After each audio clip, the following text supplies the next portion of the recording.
I'm back! Why did I say that? Well, sit down. I'ma be honest with you. I didn't wanna watch this movie.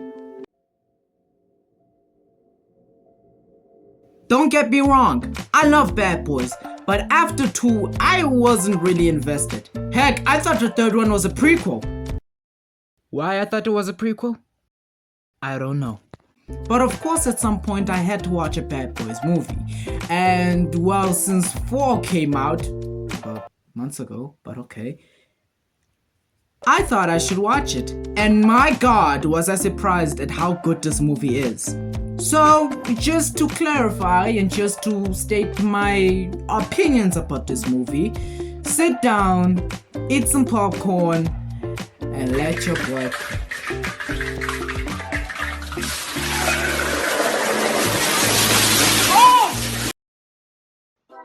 Now, the first thing that caught my eye was the relationship between Marcus and Mike. Well, of course, you know, in the older movies, it was the usual jokes and the little brother, big brother energy. But in this film, Mike has stress. Meaning a potential weakness. Meaning, instead of the generic badass, fearless bad cop he's actually stressed, possibly scared in the film. Which of course raises eyebrows because they're doing something different with him. Now, in this film, Mike has internal conflict, mostly because he was the reason why his captain was killed, why his own son hates him, and he thinks he's not good enough when it comes to his wife. Now, of course, Mike being the worried one, but still badass, Marcus had to go opposite. And oh boy did he. Now Marcus on the other hand was just, I don't know at this point. Dude, you might think Marcus was just high throughout this movie. The man stood on top of a building, butt ass naked, saying that he saw the light. And personally, the way he was behaving, I thought he was gonna die in this movie. Now, since Mike took on Marcus's traits, I believe that writers had to do a classic switcheroo with the main characters, which to me worked because instead of a generic body cop movie we got from 1 and 2, we got something a little bit different, you know, to spice up some things. Now, the plot follows Marcus and Mike trying to clear their dead captain's name from the charges of corruption with the drug cartel led by this guy. Well, everybody is against him, you know, the captain and eventually them, because this villain knows how to manipulate media and well is working with the current captain's boyfriend. I hate to spoil it for you. And also Armando, since he's the one that pulled the trigger. And now he is freed from the cage that he was in the plane that was transferring him, leading the media and the police to think that it was planned by Marcus and Mike to free Armando from the plane, forcing a manhunt. On top of that, the cartel put a bounty on their heads worth 5 million. I think so. So, as it goes, they're on the run from both the police and the bounty hunters and still have to clear the captain's name so that he dies with dignity. Well, his legacy goes with dignity. It's complicated, but just know that the stakes are really high in this one. Like, really high. This movie is honestly a good one, and quite surprising. Not really. Because there's the third one, directed by the same guys that directed this one, and that one slapped. And this one not only slapped, but now has a special place in my heart because of the chemistry of Marcus and Mike, or you could say bromance.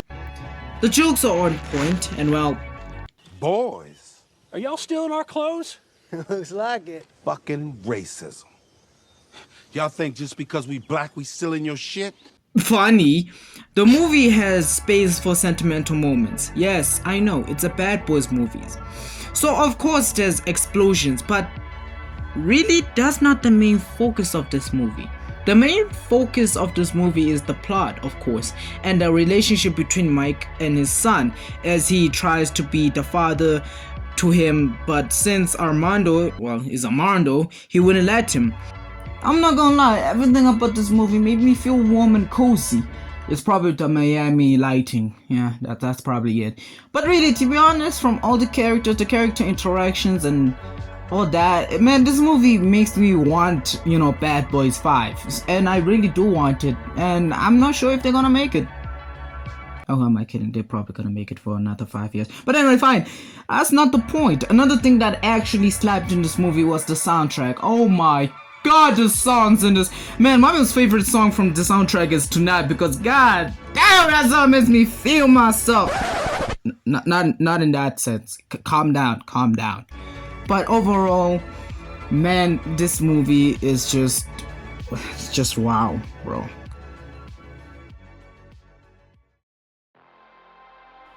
But I think there's something deeper with Bad Boys 4. I don't talk about this deep that much, but I think Bad Boys 4 really shows how people get affected by a particular situation or incident.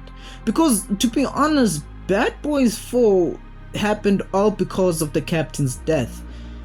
They are siding with him because the captain had a significant role in their lives, and to be honest, hey, that really proves my point that this is all about how people are affected by relationships.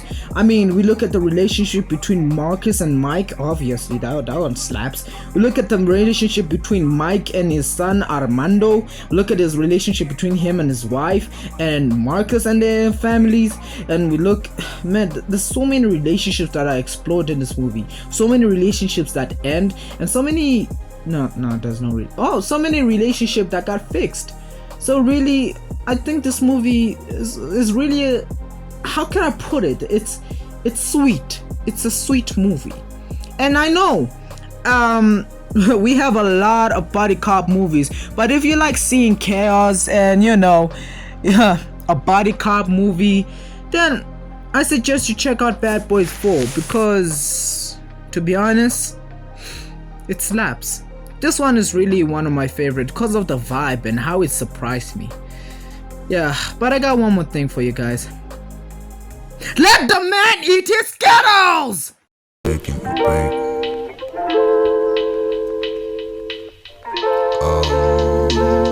Give me time, I'm not in the right state. I'm tempted, I'm taking the bait. I don't wanna, but I gotta make you wait. I'm getting better and better, soon